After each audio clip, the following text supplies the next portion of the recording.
कुरुक्षेत्र मैदान में,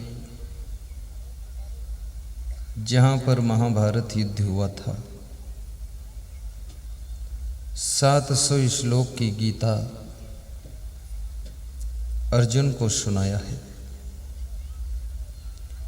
700 श्लोक की गीता सुनने के पश्चात अर्जुन का मोह भंग हुआ और अर्जुन युद्ध करने के लिए तैयार हो गया।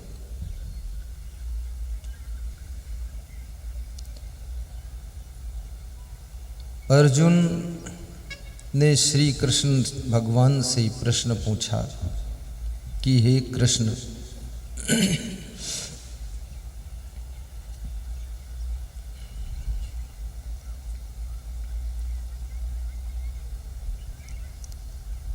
संसार में वह कौन सा उपाय है जिससे कि मनुष्य के मन को शांति प्राप्त हो। दुनिया में जन्म लेने के पश्चात मनुष्य सब कुछ प्राप्त कर लेता है, लेकिन शांति खो देता है। शांति भी मिले, संपत्ति भी मिले, परिवार भी चले, मकान भी बने और मकान में रह करके भजन भक्ति भी हो सके। सोने की लंका में रहने वाला रावण शांति नहीं पाता है, उसको बहुत क्रोध आता है, उसके अंदर काम वासना उत्पात करती है और मनुष्य के पास में नियंत्रण की शक्ति है। और नियंत्रण एक ऐसी चीज है, आप जैसे आपके घर की महिलाएं दाल पकाती हैं तो पतीली में दाल पकाती हैं तो दाल आधा घंटे में पकती है। क्यों? क्योंकि उसके ढक्कन के पास से स्टीम बाहर निकलती रहती है, भाप निकलती रहती है, तो दाल पकने में आधा घंटे लग जाता है, कभी कभी 45 मिनट भी लग जाते हैं। लेकिन नए युग के अनुसार जब कुकर में महिलाएं दाल पकाती हैं, 10 मिनट में सीटी बजती है और दाल पक जाती है और कुकर चूल्हे से उतार के रख दिया जाता है। चूल्हा वही है, दाल वही है, पानी वही है, पकाने वाला वही है, किचन वही है, केवल बर्तन बदल गया, कुकर। क्योंकि कुकर में स्टीम बाहर नहीं निकलती, स्टीम नियंत्रित है, स्टीम कंट्रोल में है। तो जो दाल पतीली में 40 मिनट में पकती थी, 45 मिनट में पकती थी, वो कुकर में 10 मिनट में पक जाती है।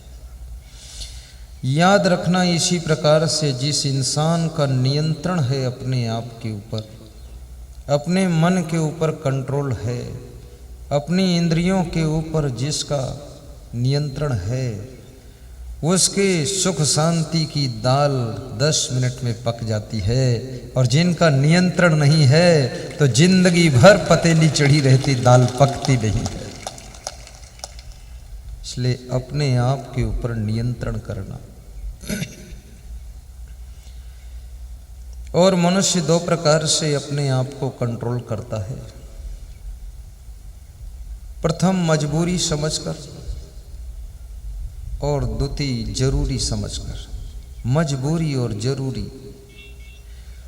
जैसे तुम दारू पीते हो, तुम्हारी पत्नी कहती दारू छोड़ दो, तो तुम कहते हो कि तुमको छोड़ सकता हूं पर दारू नहीं छोड़ूंगा। तो तुम्हारी पत्नी कहती है शादी तुमने हमसे किया था कि दारू से? बोले तुमसे पहले मैं दारू से कर चुका था। बोले तो बताया क्यों नहीं? बोले बताते तो तुम्हारे साथ शादी नहीं होती। दारू को मैं बहुत मानता हूँ, लेकिन वही आदमी का जब एक्सीडेंट हो जाता है, जो एक दिन दारू के बिना रह नहीं सकता था, बच्चे कह कह करके थक गए, माँ बाप हार गए, पत्नी थक गई, दारू नहीं छोड़ा, एक्सीडेंट हो गया, उज्जैन के हॉस्पिटल में इंदौर अरबिंदो में भर्ती हो गए।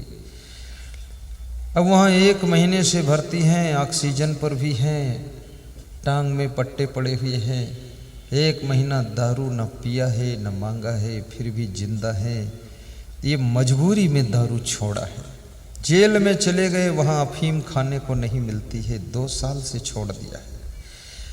ये मजबूरी में तुमने छोड़ा है। लेकिन अगर बिना एक्सीडेंट के, बिना में जेल में गए हुए, बिना मजबूरी के जरूरी समझ करके तुम दारू पीना छोड़ दो, अफीम खाना छोड़ दो, भांग खाना छोड़ दो, बुरे कर्म करना छोड़ दो, तो तुम अपने घर को स्वर्ग बना सकते हो, अपनी जिंदगी को देवता बना सकते हो। और छोड़ना तो इस संसार में सबको पड़ता है। एक दिन तो पूरा संसार छोड़ोगे। तुम दारू की बात करते हो, ये शरीर भी छोड़ोगे, परिवार भी छोड़ोगे, घर मकान छोड़ोगे, लाश पड़ी होगी, लाश दफन होगी, आत्मा जाने कहाँ जाकर जन्म लेगी। तुम इतने दीनहीन क्यों बनते हो कि हम दारू नहीं छोड़ पाएंगे? आत्मा का स्वरूप त्याग का स्वरूप है। आत्मा में बहुत त्याग करने की क्षमता है। आपन तेज संहारो वापे, तीनों लोक हाँकते कांपे। अपने तेज को समझो, अपने बल को समझो, आत्मा के स्वभाव को समझो। ये आत्मा इस शरीर को भी छोड़ देता है, इतना त्याग की क्षमता है इसमें। ये आत्मा इस परिवार को छोड़ देता, करोड़ों की संपत्ति को छोड़कर, प्रधानमंत्री का पद भी छोड़कर चल। इंदिरा गांधी की आत्मा एक झटके में प्रधानमंत्री का पद छोड़कर चल देती है। और सभी प्रधानमंत्री अपना अपना शरीर और पद परिवार छोड़कर चल देते हैं। सारा वैभव एक झटके में छोड़ने वाली आत्मा, ये कितना तुम दीनहीन हो गए। कहते हो बीड़ी नहीं छूटेगी। अपने तेज और तप को समझो तो दुनिया की ऐसी कोई चीज नहीं है जिसको तुम चुटकी बजाते छोड़ न सको। और जिस दिन बुराइयां छोड़ दोगे, उस दिन देवी देवताओं की लाइन में बैठ जाओगे।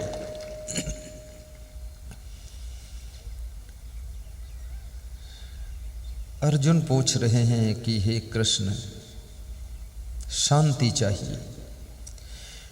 तो कृष्ण कहते हैं कि विहाय कामान्यः शर्वान्न पुमांस्य रति निस्पृहा निर्ममो निरहंकारः सह शांतिम अधिगच्छति। कृष्ण ने 4 बातें बताया है शांति के लिए। और कबीर ने तो एक ही बात बताया शांति के लिए। अलग अलग डॉक्टर अलग अलग टाइप की दवा देते हैं। कोई डॉक्टर टेबलेट, कैप्सूल, इंजेक्शन, चूरन सब दे देते हैं। और कोई डॉक्टर केवल इंजेक्शन मार देता है, ठीक हो जाती है। तो कबीर ने तो डायरेक्ट इंजेक्शन मारा शांति के लिए। एक ही उपाय बताया है। कबीर कहते हैं, करहु विचार जो सब दुख जाई, करहु विचार। एक शब्द, एक बात, एक ज्ञान, एक अस्त्र, एक शस्त्र आपको पकड़ाया गया। क्या? कबीर कहते हैं कोई काम करने के पहले विचार करो, इस कार्य का परिणाम क्या होगा। कोई बात बोलने से पहले भी विचार करो, इस बात का रिजल्ट क्या आएगा। किसी स्थान पर बैठने से पहले विचार कर लो, यहाँ बैठने से क्या क्या हो सकता है। किसी जगह खड़े होने से भी पहले विचार कर लो, यहाँ खड़े होने से बदनाम तो नहीं हो जाऊंगा। कुछ चीज़ खाने पीने से पहले भी विचार करो कि ये चीज़ हमें खाना चाहिए कि नहीं खाना चाहिए। किसी को गाली देने से पहले विचार कर लो, इसको गाली देने से क्या क्या रिजल्ट आ सकता है। और रिजल्ट ज़्यादा खतरनाक है तो अभी तो गाली आपके अंदर ही है, ब्रेक लगा दो, मत निकालो, क्या फर्क है। द्रौपदी ने कहा था कि अंधे के अंधे ही होते हैं। इस शब्द पर ब्रेक नहीं लगा सकी द्रौपदी। दुर्योधन ने यह शब्द सुना और कहा कि ठीक है, ये अंधे के अंधे होते हैं, इसका बदला जरूर लूँगा। तो दुर्योधन ने शकुनी मामा को बुलाकर सब चाल चली, युधिष्ठिर से जुआ खिलवाया। द्रौपदी भी हार गई और द्रौपदी की साड़ी खींचने के लिए दुशासन को खड़ा किया। तब द्रौपदी सोचती थी, अगर मैं ये न बोली होती कि अंधे के अंधे होते हैं तो शायद आज मेरी ये दशा न होती। याद रखना, शब्द पर जो कंट्रोल कर लेता है तो भविष्य में समस्याओं से बच जाता है। जो अपनी वाणी को संभाल लेता है वो अपने भाग्य को बिगाड़ने से बच जाता है, और जो अपने आप को पूरा कंट्रोल कर लेता है उसकी जिंदगी की राह में कोई बाधा नहीं आती है, कोई बाधा नहीं आती है। जीवन में मनुष्य की इच्छा ये भी होती है विकास करो, और विकास करने के लिए, उन्नति करने के लिए रिस्क भी लेना पड़ता है, जोखिम लेना पड़ता है। कभी तुम बैंक से कर्जा लेते हो, कभी प्राइवेट कर्जा लेते हो, लेकिन याद रखना इसमें बहुत से लोग हैं जो 10-10 लाख कर्जे में डूबे हैं, कुछ लोग 20-20 लाख कर्जे में डूबे हैं। सत्संग में आते हैं तो सोचते हैं कुछ असंग साहिब की कृपा हो जाए, कर्जा से निकल जाऊं बाहर, और मेरी कृपा जरूर होगी, आप कर्जे से बाहर भी निकलोगे। और कर्ज लिया है, कर्ज को छोटा ना समझना, और मर्ज को थोड़ा ना समझना, और फर्ज को पूरा समझना कि हमारा फर्ज क्या है, शरीर में मर्ज क्या है, और हमारे ऊपर कर्ज क्या है। और कर्ज को यदि अदा करना है, लेने से पहले सोच लो अंजाम क्या होगा। कर्ज 3 प्रकार से मिलता है, 3 प्रकार से। एक तो कर्ज मिलता है बैंक से, स्टेट बैंक ऑफ इंडिया या कोई बैंक, वो कर्ज कम प्रतिशत इंटरेस्ट पर होता है, वो कर्ज सबसे अच्छा होता है। दूसरा कर्ज होता है प्राइवेट, जो फाइनेंस कंपनी है, उनका चक्रवृद्धि ब्याज लगाते हैं, और वो बैंक की अपेक्षा काफ़ी डबल उसका ब्याज देना पड़ता है, वो सेकंड नंबर का है। तीसरा होता है सेठ लोगों से कर्ज लेना, तो सेठ से कर्ज ये सबसे थर्ड क्वालिटी का होता है, और ये कर्ज आपके पेट की मर्ज बन जाता है, क्योंकि ये महीने का परसेंटेज लगाते हैं 3%। 3% लगा दिया 100 रुपये पर 3 रुपये, 12 महीने में 100 रुपये पर 36। अगर 10 लाख लिया है तो इन्हीं का हो गया जा कर के 3,60,000 ब्याज। अगर 3 साल नहीं दे पाए तो 10 लाख वो कर्जा और 10 लाख इनका ब्याज, 20 लाख बना दिया। तो किसी सेठ से कर्जा कोशिश करो ना लेना पड़े, ना लो। चौथा होता है कि कोई प्रेम और दोस्ती में आपको कर्ज देते, फ्री में, ब्याज नहीं लेना, दोस्ती में दे दिया, प्रेम में, कि आपको ज़रूरत है 2 लाख की, ले जाओ, आपका पैसा है, 2 महीने बाद वापस कर देना। वो पैसा जो है, यदि आपने कहा है कि हम तुम्हें 2 मार्च को वापस करेंगे, तो आप 1 मार्च को ही वापस कर देना। ये तुम्हारी सबसे बड़ी समझदारी रहेगी, क्योंकि उसमें ब्याज तो नहीं पड़ रहा है, लेकिन तुम्हारा प्रभाव खर्च हो रहा है, विश्वास खर्च हो चुका है, तो विश्वास टूटने न पाए, टाइम के 1 दिन पहले उसको रिटर्न कर देना, ताकि दोबारा फिर मिल सके। और जितने लोगों ने उन्नति किया है, उन्होंने बैंक से लोन लिया है, कर्ज लिया है। पर बैंक से लोन लेने के पहले तुम एक चीज़ सोचो, कर्ज कहीं भी लो, कोई फर्क नहीं, लेकिन जिस उद्देश्य के लिए कर्ज ले रहे हो, तो ये विचार करो इससे प्रॉफिट कितना होगा, ये धंधा मेरा चलेगा कि नहीं चलेगा, और ये कर्ज लेने के बाद मैं दारू पीना छोड़ूंगा कि नहीं छोड़ूंगा। यदि तुमने कर्ज भी लिया है और दारू भी पीते हो, तो याद रखना, बोतल में डूबा हुआ आदमी कर्ज से उबर नहीं पाता है, दारू आपको छोड़नी पड़ेगी। कर्ज ले करके ट्रैक्टर लाए हो, और ट्रैक्टर की कमाई जो आ रही उसकी दारू पी रहे तुम्हारे बेटे, तो ट्रैक्टर भी जाएगा, साथ साथ में 2-4 एकड़ ज़मीन भी चली जाएगी। इसलिए कृपया, अगर लड़के आपके कंट्रोल में नहीं हैं, तो उनके भरोसे ट्रैक्टर तो ट्रैक्टर है, एक साइकिल भी मत खरीदना कर्ज में, नहीं तो सब गड़बड़ हो जाएगा। कर्ज लेने वाले व्यक्ति को अपने आप के ऊपर नियंत्रण करना बहुत जरूरी है, क्योंकि मन तो सबका बड़ा चंचल है। ये मन तो ऐसा है, जो चीज़ को देखता है बच्चों की तरह उधर भागता है, कि ये ले लूँ, वो कर लूँ, ये देख लूँ, वहाँ चला जाऊँ, इनको प्राप्त कर लूँ। 5 स्टार होटल का आनंद ले लूं, ये मन की चंचलता की कोई सीमा नहीं है।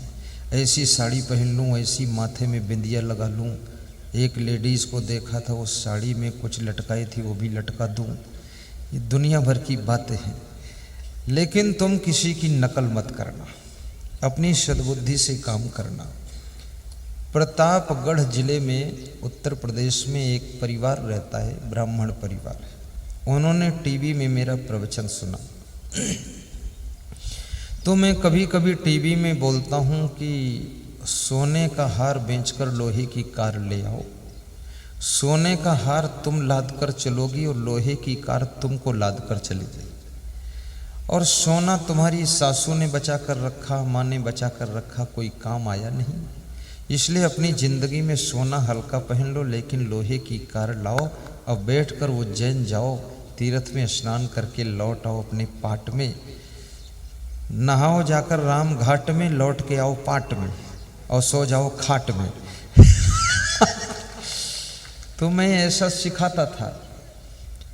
तो उन्होंने क्या किया, वो बुद्धिमान पति पत्नी थे। तो उनकी स्त्री ने कहा, गुरुजी ने टीवी में सुनाया है ऐसा, तो मेरे पास सोना चांदी है, तो इसको बेचो मत, लेकिन गिरवी रख दो। गिरवी रखा जाता ना, गिरवी रख दिया कि जब आपका पैसा वापस कर देंगे हमारा सोना चांदी वापस कर देना। गिरवी रख करके वो 4 व्हीलर गाड़ी लाए और गाड़ी लेकर मुझे मिलने आई। तो मैंने कहा कि बहुत गरीब थे, गाड़ी कैसे लाए? बोले आपके प्रवचन से ज्ञान मिल गया, गाड़ी हो गई। तो हमने उनकी वाइफ को देखा, साधारण साड़ी पहने थी, गाड़ी महंगी, साड़ी सस्ती, और उनको भी देखा, वो भी साधारण पैंट शर्ट। तो बोले गुरुदेव आपके प्रवचन से हम पति पत्नी ने सीख लिया, कपड़ा साधारण, गाड़ी अच्छी, और जेवर गहने सब गिरवी रख कर गाड़ी ले आए। अब इस गाड़ी को हम शादियों में भी चला देते हैं, तो महीने में 20-30 हज़ार कमा भी लेते हैं, उससे किस्त भी दे देते हैं। और जहाँ हमको जाना होता तो हमें और कहीं जाना नहीं, एक तो आपके यहाँ, दूसरे ससुराल में, बस 2 ही जगह जाता हूँ। तो आपके पास दर्शन करने आ जाता हूँ, बाकी इससे पैसा भी कमाता हूँ। बोले आप गाड़ी में बैठ लो थोड़ा। तो मैं बैठ लिया उनकी गाड़ी में, थोड़ा घुमा दिया उन्होंने, खुश हो गए, वापस चले गए। 2 साल बाद फिर मिले, बोले पैसा भी अदा हो गया गाड़ी का, गिरवी सोना चांदी भी छूट गया, अब बताओ क्या करना है गुरुदेव? तो हमने कहा आप थोड़े दिन रेस्ट करो, फटाफट बहुत सारे काम मत उठाओ, एक काम करने के बाद थोड़ा रेस्ट भी करना चाहिए। बोले रेस्ट कितने दिन करूं? हमने कहा 6 महीना आनंद में रहो। अब ना किसी का कर्जा है, ना किसी का कोई लफड़ा है, अब गाड़ी का आनंद लीजिए और मकान में सोइए और गुरु जी का प्रवचन सुनिए। 6 महीने छुट्टी लीजिए और 6 महीने बाद फिर बड़ा कदम उठाना, तो कोई प्लाट खरीदना, उसमें बड़ी दुकान बनाना, उसके लिए कदम उठाना। बोले मकान कब बनाऊंगा? हमने को लास्ट में बनाना, पहले आय के स्रोत बढ़ाना चाहिए, मकान में तो पैसा फंस जाएगा। तो बोले कि गुरुदेव आप कौन विषय से सब्जेक्ट? मैंने कहा मैं अर्थशास्त्र से एमए किया हूँ। मेरा इकोनॉमिक्स से पोस्ट ग्रेजुएट है, लेकिन मैं साधु हो गया। तो इकोनॉमिक्स में धन के बारे में पढ़ाया जाता है कि धन कैसे आता है। तो मैं आपको भी सिखा देता हूँ कभी कभी, लेकिन थोड़ा शर्म लगती है इसलिए पूरा नहीं सिखाता हूँ। पूरा सिखा दूँ तो तुम माला माल हो जाओगे, दोबारा आओगे ही नहीं। और जिसको रिस्क और संघर्ष और जोखिम में उतरना है, सबसे पहली सीढ़ी है अपने घर में वाद विवाद मत करो। स्त्रियां भी पूरा पूरा गम खा लें, पुरुष धीमी आवाज में बोलें, बच्चे आज्ञाकारी बने, आलस्य कोई न करे, नशा व्यसन से दूर रहें, दिन रात मत देखें, जब जरूरत हो उठकर काम करें, और सोने के लिए जाएं तो गहरी नींद सो लें। सोते समय अगर ज़रूरी काम आ गया है, आपके किसी सदस्य ने आपको इशारा दिया कि चलना है, खट से उठकर मुंह धोकर चल दें, नाराज न हो।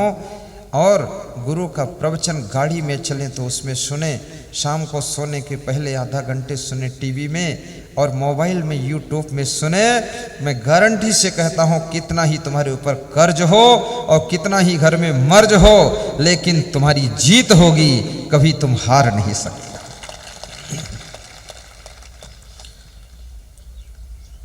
यदि तुम्हारे घर में खटर पटर बहुत है, बाप बेटे में बनता नहीं, पति पत्नी में सलाह होती नहीं, सासू बहू में निपटती नहीं, तो याद रखना छोटा सा कर्ज भी बहुत खतरनाक हो सकता है। क्योंकि सुमत में बड़ी शक्ति होती है। जहां सुमत तहाँ संपत्ति नाना, कबूतरों का झुंड दाना चुंग रहा था। ये बचपन में कक्षा 3 क्लास 3 में मैंने पढ़ा था, कहानी वो बता रहा हूं। कबूतरों का झुंड दाना चुंग रहा था, बहेलिया आया, उसने जाल फेंका कबूतरों को फंसाने के लिए। लगभग 200-250 कबूतर थे। साथ साथ बैठकर खाने का मजा ही कुछ और होता है। अकेले खाओ तो आनंद नहीं आता है, और 50 लोग साथ में एक दूसरे का मुंह देख करके खाओ तो परमानंद आ जाता है। साथ खाने का सुख ही अलग है, इसलिए साथ में खाया करो कभी कभी। तो कबूतर साथ साथ दाना चुंग रहे थे। उनको ये खबर नहीं थी कोई जाल फेंक देगा ऊपर से। बहेलिया ने जाल फेंका, सब कबूतर फंस गए। तो सभी भागने की कोशिश करने लगे, पंख फड़फड़ाने लगे, इधर उधर भागे। तो उन कबूतरों का मुखिया था जिसका नाम था चित्रग्रीव, बड़ा कबूतर। उसने कहा, यू आर साइलेंट, सब चुप रहो, तुम हिलो डुलो मत, मैं जो कहूं वही करो, नहीं सब पकड़े जाओगे, मारे जाओगे। तो उसने कहा, मैं जब बोलूंगा 1 तो जाल ले करके आकाश में उड़ चलो इसको, और जब बोलूं 2 तो सब आकाश से नीचे उतर जाओ, और जब बोलूं 3 तो सब तरफ भाग जाओ। तो जाल हवा में ऊपर रह जाएगा और अपन भाग जाएंगे, बच जाएंगे। तो उसने बोला 1 तो सब कबूतर जाल को लेकर ऊपर उड़े। बहेलिया बांस लेकर लंबा दौड़ा, पकड़ नहीं पाया। जब उसने बोला 2 तो सब नीचे उतर गए, बोला 3 तो साइडों में भाग गए। जाल आकाश में उड़कर रह गया, नीचे गिर गया, कबूतर बच गए। चित्रगिरु कबूतरों का मुखिया एक पेड़ की डाल पर बैठकर मुस्कुरा रहा था। सभी कबूतर जाकर उसको गले मिलते हैं, कहते धन्य हो, जान बचा लिया। बोले जिस घर में एक भी बुद्धिमान होता है और उसके डिसीजन को सारे सदस्य स्वीकार करते हैं, तो कितने बड़े जाल में परिवार फंस गया हो वो निकल कर बाहर आ जाता है।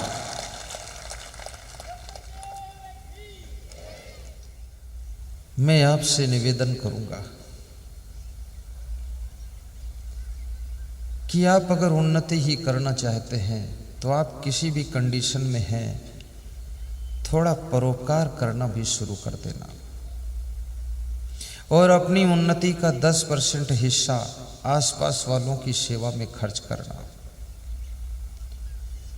यदि तुम चाहते हो कि मेरी उन्नति में कोई बाधा ना आए, कोई ईर्ष्या ना करे, तो 10% हिस्सा अपने फैमिली और रिश्तेदारों में भी खर्च कीजिए।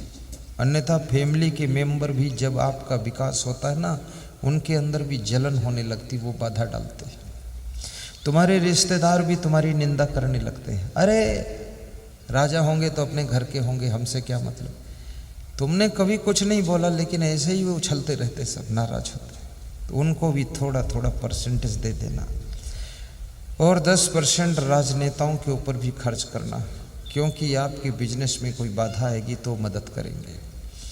और 10% जो लफंगे लोग होते हैं गांव में ना, लफंगे गुंडे नालायक टाइप के, उनको भी खीर पूड़ी खिला देना कि दुष्टों खा लो लेकिन रास्ते पर चलो ताकि वो बाधा ना डाले। और 10% साधुओं पर भी खर्च करना, हमारे ऊपर, हमारा भी हिस्सा है। 10वां अंश गुरु को दीजिए, जीवन सफल अपना कीजिए। तो संतों पर 10वां अंश क्यों खर्च करना चाहिए? क्योंकि संतों पर जब खर्च करोगे तो वे प्रवचन सुनाएंगे, ज्ञान सुनाएंगे, जिससे कि आपके परिवार को भी संस्कार मिलेंगे, रिश्तेदारों को मिलेंगे, आसपास के 200-400 ग्रामवासियों को भी संस्कार मिलेंगे। 10-20 हजार लोगों को जीने की कला मिलेगी, सबके घर में सुख शांति आएगी, समझदारी आएगी, बूढ़े बुजुर्ग सुखी होंगे, बहुएं प्रसन्न होंगी। तो इसका पुण्य आपको प्राप्त होगा, जिससे कि उस पुण्य से आपके रास्ते में आने वाली बाधाएं खत्म होती चली जाएंगी। पुण्य में वह ताकत होती है कि आपके रास्ते में जो बाधा पैदा कर रहा है, बाधा पैदा करने वाला भी खत्म हो जाता है और बाधा भी खत्म हो जाती है। ये पुण्य में ताकत होती है। भगवान श्री राम ने रावण को मारा और विभीषण को राज तिलक कर दिया। विभीषण ने कहा कि लंका में आप चरण रख दीजिए प्रभु। तो राम ने कहा नहीं विभीषण, मेरा 14 वर्ष के वनवास का टाइम पूरा हो चुका है, मुझे लंका देखना नहीं है, लंका लेना नहीं है, मुझे तो रावण को केवल मारना था, शांति वातावरण बनाना था। लंका की गद्दी पर तुम विराजो, शासन करो। राम के मन में लालच नहीं आया कि मैं यहाँ गद्दी पर लक्ष्मण को बिठा दूं और लास्ट में विभीषण को भी मार दूं। ये भी आजकल का आदमी तो ऐसा ही सोचता है कि एक बचा इसको भी निपटा दो, पूरा ले लो। लेकिन राम ने वो त्याग किया। जिसने त्याग किया वो भगवान कहलाए। आपके अंदर भी भाई के लिए भी त्याग होना चाहिए, बहन के लिए त्याग होना चाहिए। अपनी सुख सुविधा का त्याग अपने पति के लिए भी कीजिए, अपनी वाइफ के लिए भी अपने सुख सुविधा का त्याग कीजिए। और जो दूसरों के लिए जिस चीज़ का त्याग करता है, वो चीज़ उसको कुदरत अपने आप देती है, उसकी व्यवस्था करती है। अभी जैसे मैंने माला वो बाबा को पहनवाया, बाबा ने सोनी को पहनाया, तो दूसरा माला बाबा को पहनाया, बाबा ने फिर इस बच्चे को पहनवा दिया, फिर तीसरा उसको पहनाया। उसने एक माला का त्याग किया तो दूसरा आ गया, और दूसरा त्याग किया तीसरा आ गया। अब वहाँ कोई था नहीं चौथा, तो फिर वो पहने रहा, नहीं तो चौथा भी माला आ जाता। त्याग करना चाहिए। और मैं निवेदन करूँगा कि जो आपके पास में नशा व्यसन की आदत है,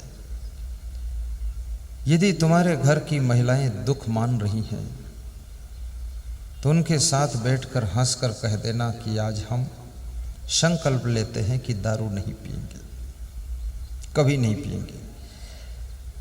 बच्चों से कहना कि बेटा अब जो कर चुके गलती हो चुकी, पर अब हम बीड़ी भी नहीं पिएंगे।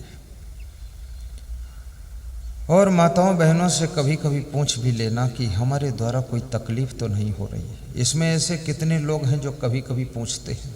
हाथ उठाओ। कोई नहीं। एक एक, 2 3, वाह, ये 3 आदमी, 4, ठीक, 5 6। पूछते कई लोग हैं लेकिन शर्माते हैं। कभी कभी अपने वाइफ से भी पूछा करो कि धन्य हो देवी, मेरे प्रेम में मुझको पाने के लिए तुमने अपने माता पिता को छोड़ दिया, अपने बहन भाई को छोड़ दिया, चाचा चाची को छोड़ दिया, दादा दादी को छोड़ दिया, अपना गांव छोड़ दिया, जिला छोड़ दिया, केवल मुझे पति बनाने के लिए। तो क्या मैं तेरे प्रेम में बीड़ी और दारू नहीं छोड़ सकता हूं? बिल्कुल छोड़ दूंगा, तो चिंता मत कर, आज ही छोड़ दूंगा। और कभी कभी स्त्रियों को भी अपने घर के पुरुषों से पूछ लेना चाहिए कि मेरे से अगर कोई दुख होता हो तो बताइए, मैं अपना सुधार करूं। और ये पूछ लेने से ही आधा दुख खत्म हो जाता है। और कभी कभी शिष्य को अपने गुरु से पूछना चाहिए, और गुरु को कभी कभी शिष्यों से पूछना चाहिए। कुछ सिस्टम को चेंज करना हो, मॉडिफिकेशन करना हो तो बताइए। अंधाधुंध झोंकते हुए मत चलो, जोश खरोश में मत रहो, थोड़ा सा पूछ लिया करो ताकि किसी को घर में तकलीफ न रहे।